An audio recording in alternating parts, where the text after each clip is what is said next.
Kamoro moro maintie jera Malolwe TV en kine makare ma indien chiro mar kuku mar wach kod an Jeff Lumbaka antiere kod Honorable Steve Witi ma bende jako mar budget Kisumu County wadwa lose weche go koma punguza mizigo ma bende koro County Assembly mar Kisumu ne bende ogoyo piny juma mokalo arwaki studio mos jo neno mag Lolwe TV akaw thuolo ni mondo arwak jo neno mag Lolwe TV e twak wa makawuono mar punguza mzigo hii. Inyalo nyiswa ni to kaka Kisumu County juma mokalo chande ne ubedo kod twak mar punguza mizigo bill. Kapok wachopo e kama bene nogoye piny inyalo nyiswa ni to ginang'o gini un kaka MCS ne usomo kendo noyudo ka bill ni uting'o. Mokwongo dana akaw thuolo ni mondo anyis jopiny ni punguza mzigo amendment bill 2019 en bill mane en chik kata paro mano chwal e do mag county assemblies the Third Way Alliance Kenya mochung'ne gi migosi kata daktari Kurokot. Ne nitiere gigo mang'eny mantie katiba magigombo ni mondo loki and achiel kuom gino mon kaka MC ma Kisumu nyocha ne miyo wabedo gi to ne en ni dwaro mar Third Way Alliance Kenya ok owuok maler gino magidwaro. Mar ariyo gimolo ni public participation kaw pach jopiny ok ne gitimo e yo makare. Mar adek nwayudo ni wan kaka Kenya mondo nwabed katiba manokele higa mar 2010 nokawo wan ndalo mang'eny ahinya kendo ne en jomoko nitie manowito nyaka ngimagi. Koro sama wadwa loko chikegi nyaka wabed gi paro matut kendo loko chik ok en gima inyalo kaw very casually.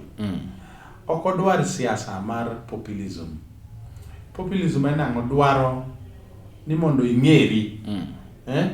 Koro gima ne Kurokot gi joge timo king'iyo mos en ni gitemo kelo gik manyalo moro wang' jopiny. But ok ging'eyo ni Kenya as a state, Kenya kaka piny is a multi-party state. Ok inyal timo gigo te kiweyo the structure man political parties. An kaka jo Kisumu chakwongo nyaka wayiere ni Kisumu is an ODM parliament. Kuom ji 48 mayalo e assembly mag Kisumu 44 gin mag ODM.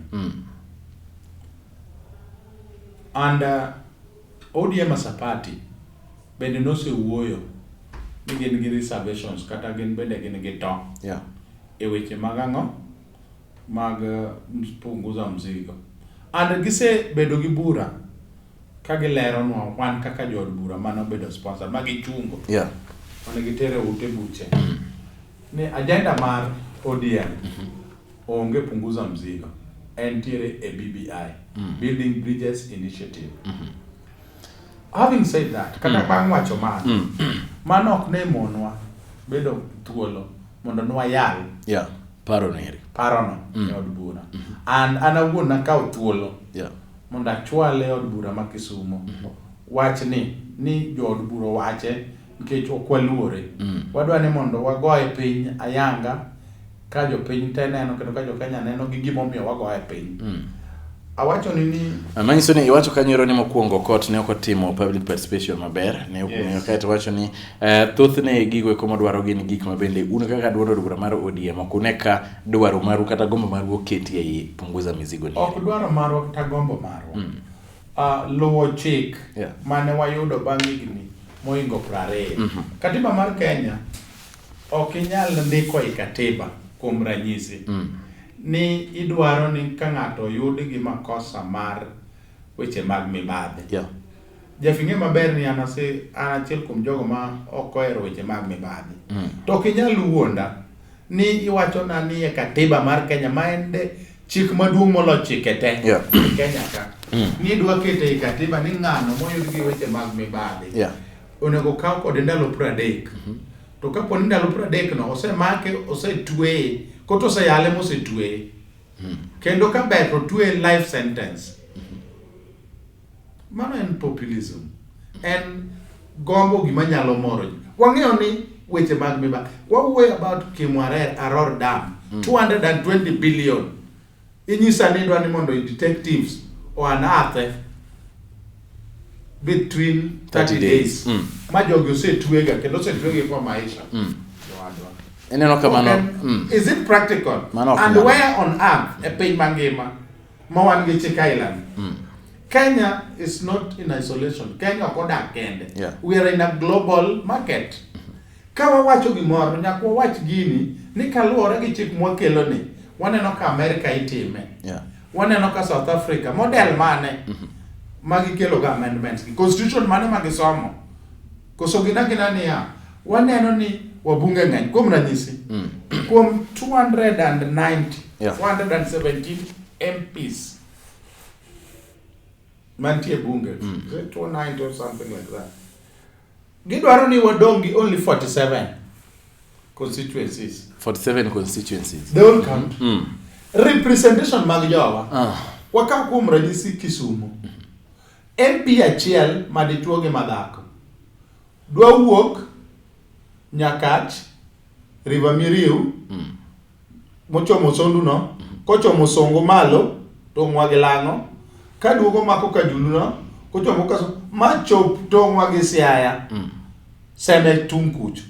Mano MP adi? Achiel. Ng'i Kenya ka, wan gi tribes adi? Wan gi tribes 44. And out of the 44 tribes, makabila 44 e Kenya ka. Nitie ma minority.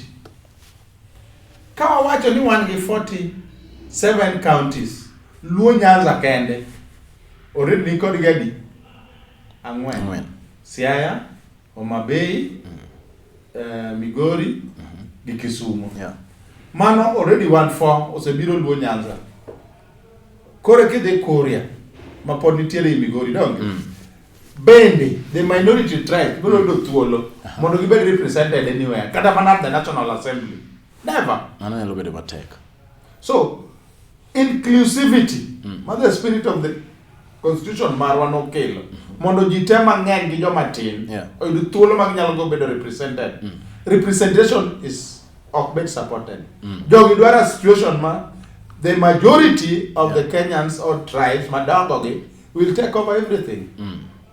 Mene will not have a say. You know, those kind of things. Mane kama ywak ni representation ero mano ero kodwa keto 47 to mano en thiro weche mag dongruok mag oganda. Ai dwa wacho na ni MP achiel dwa wuok Seme, odwa romo gi jo constituency ne nango. Ka already kata mana ma wantiere godo Jeff, as we speak. Ma wantiere godo gi are already too big. Iwacho ni the wards gidwa ga ni the 400 gi watan gi the wards ema koro bedango constituencies. No bende giwacho ni ogibinego wards. There are a lot of contradictions. King'iyo mos. King'iyo punguza ni. King'iyo mos. Gitemo hu. But you know, can I say where there is a constituency, it will be named ward. So ward tianani Kisumu East, kumranyisi kamantie. Ward waka Kolwa East, Kolwa Central, Manyata, Nyalenda, Ikajulu. That's Manyata A, Manyata B, to Nyalenda A, to Ikajulu. Waketo ward adi? Achiel. My brother. Mano ward. Madwa ng'iyo. Ka koro Kolwa East kamantie ni kawuok e dho nam machopo kawuok e dho nam Victoria kamino ni Nyandiwa. Machopo Siany Kokuto mogo tongi miwani kucho. Ema already joga ywak ma representation given is still not enough. Joman piny kod gi joman koni we do not feel the visibility even man their leader. Koro dwa chaki mede. Representation very critical for our people. Mondo wa identify our leaders. Okudo Court represents kako wacho ni comes the third way alliance represent the minority. Gik ma wacho kage is only promoting majority. The minority don't have any way out. So one kaka jo Kisumu County Assembly. King issue mar party. Ingi issue mar inclusivity, representation. Giweche mamoko masewacho nigi. Give the struggle manwa yudo. Kata manwa dhi through. Mondo kelwa katiba makoro waluongo ni katiba mar 2010. The number of lives we lost, ok wanyal loko chike go so casually like that.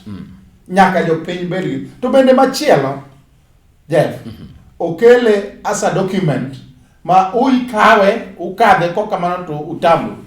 There is no cause for amendment. Inyalo kelni chik mane ma inionge gi thuolo mar kata golo koma gi n. Mago to chik. Kukadhe to kadhe kamano. Kutambu to tambu kamano. Koro watamore ko kamano. Basi bro kwa hiyo matina chelo katika tuduge thuolo mar ariyo warango weche go kuma punguza mizigo ama bende osebedika igo piny kone kod kocha kod counties mamoko Kisumu County bende koro ne ogoye piny. Maendi en kuku mar wach.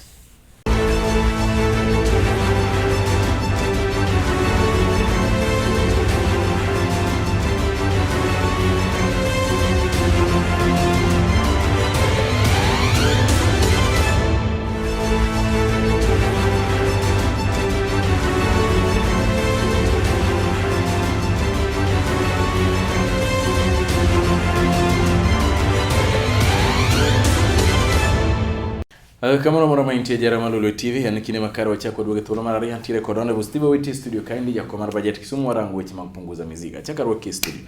Steve ira wacho ni un to koro ka Kisumu County userange ma koro ugoye piny. Kuro kot to dhi nyime kod wacho ni wach ni eri mar paro mar punguza mizigo siasa odonji. Wacho ni oketi e siasa ema miyo koro counties ma thoth thoro goye piny. Wasin gishu to nokale. Jeff, loso katiba, loso chik. Inyalo poge gi siasa. Tek. To koro ere kaka okuro kot. Mane dwaro ga bedo president. Yeah. Wacho ni weche mag siasa odonje. To bende oja siasa. Wacho wana ni obedo politicized. Koro issues de okurange maber. Constitutionalism, loso chik, is a political process as well. And you cannot divorce it from politics. Onge kaka inyalo thege gi politics and siasa. Siasa ng'iyo kaka ngima jopiny dhi. Siasa ng'iyo kaka public resources bedo managed, koso? Wala dir. To gimwaloso ne chikeni, en ni mondo ji obed gi thuolo mar timo gigegi e yo makare, oritwa gi mwandu e yo maber. So ka ng'ato wacho ni siasa odonje, to kare en ang'o? Kok en ja siasa. En ga padri. Dr. Okotno isenjo ka en ga padri mar kanisa. En ja siasa. Tich motimo ni is political.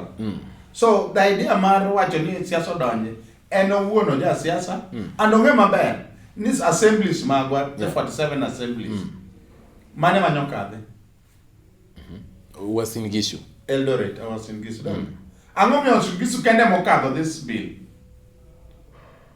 Magar questions if it's not politics.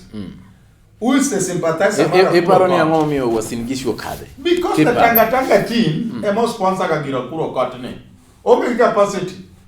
En gi mwang'eyo ni nitie joma ne nie toke. Mano miyo siasa obede ni the political parties mantie. Yeah. Iwinjo ko wacho ni third way alliance Kenya. Third way. Tiende nitie first way, second way, koro en ga third way. Koro wan kaka jo siasa, why would I go for third way can already have an option be first and second? Why would I? Koro mi wacho ni gini eri siasa odonje nitie jok ma push for it to nitie jok ma siasa is a mass nyaka bede gino. And we are talking of political parties taking stand and looking at the whole process. Ng'iyo kaka gino bet. To wacho ni bende chik midwa losi ni, does it make sense? Boke konyo jowa. I mean just a few examples. Ne governor gi deputy mare. Yeah. Deputy mare koro ok bi bet. Koro governor bedo gi teko ma en owuon oyiero achiel kuom ministers ge to keto super minister. Samo dwaro ka governor poni chunye olokore ni ng'ano ok tim gima odwaro. Yeah. Wadwaro ga running mate mantie gi powers kanja manyalo ga ok inyal gole at whim. Ok wanyal miyo governor thuolo mar riembo deputy ne sama wiye ka governor tuo. Yeah. Supposing sani ko iwacho ni Waititu for example governor ma Kiambu. Okay to oko yeah.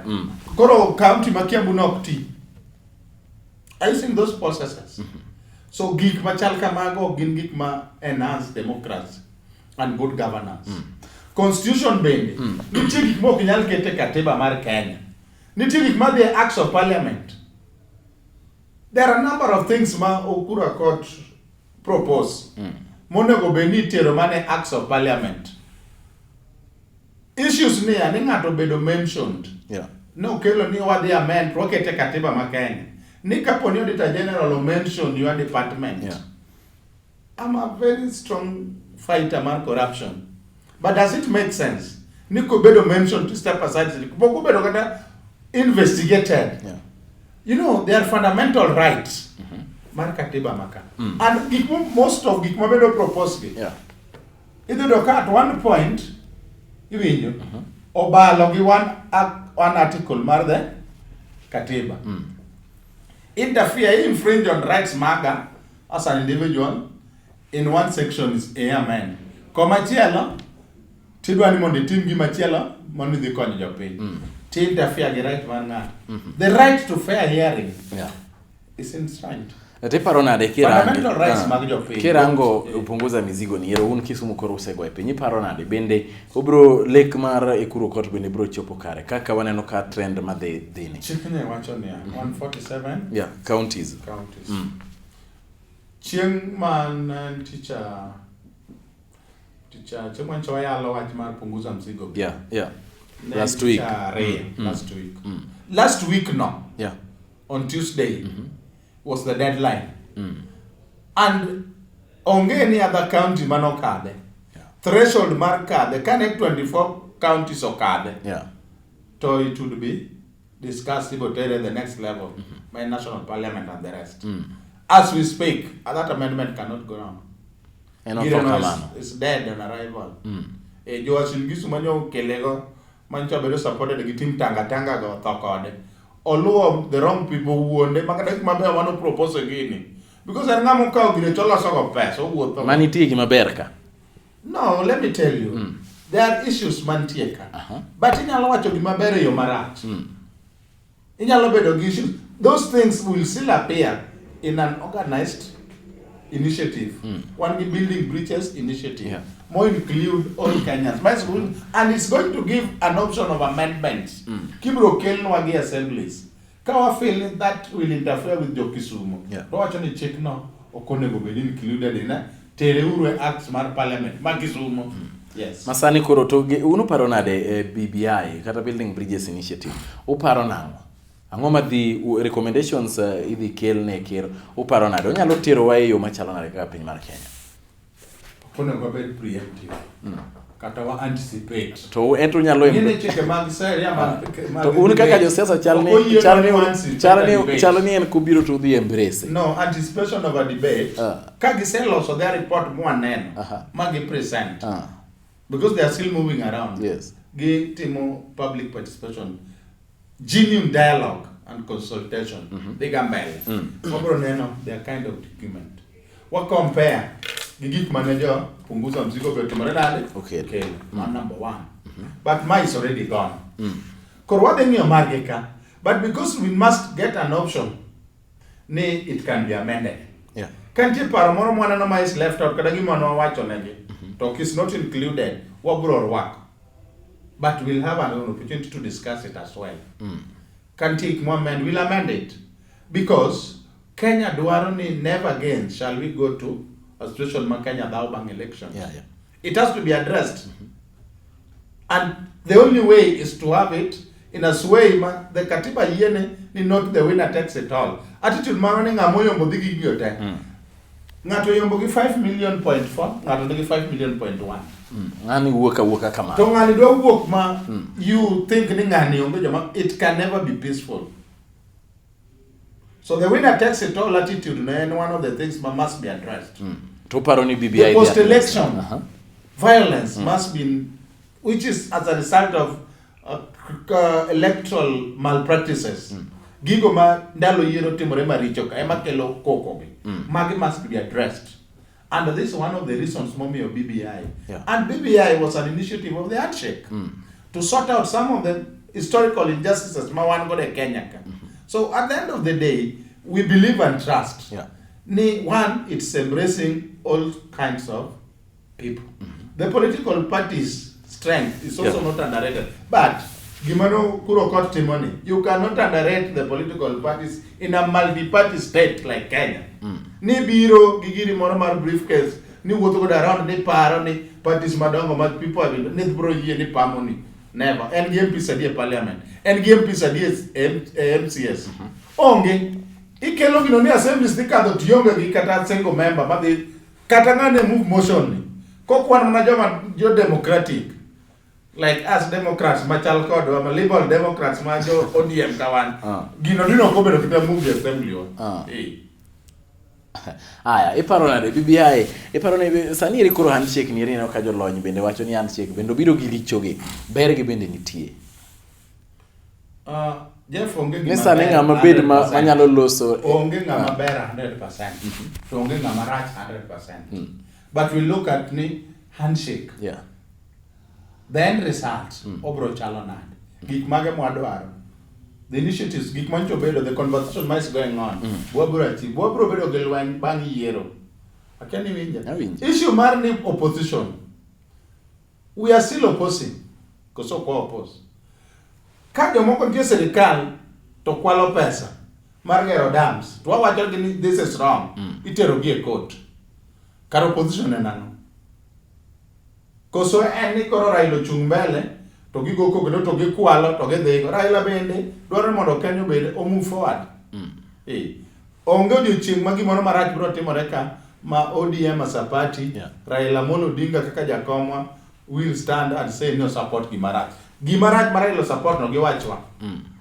to ka in iwuoyo gi ng'ato tiwacho ne niya for the four big agenda mag your four agenda the big four agenda onge kuma dhi ko ketima chala ria de you can sit around kako bet kod ntacho ni Jeff gimone gwatem ka en magima why should I still go to the street and shout because opposition tijena correcting it doesn't mean you will correct only by shouting and making noise podwa nyalo loko wana strategy opposition wane chunye kabisa obe wane chief oppositionist mimi na Kenya wakwedo gik maricho wakweda kabisa and doesn't mean ni kane sirikal mar county ma Kisumu sirikal na nyang nyongo gimoro matimore maracho kanya abro kwero and akwero because I want that government to move forward yes jo pinya ka winj ber mano mo kaka Raila mosore go uro komosore ni koro ka gimoro marach timore Raila bro le ko nyal le joma kiara la godinge mapoko ng'eyo mo follow e maber maparo ni mago onge siasa mwalok and with age things bende mature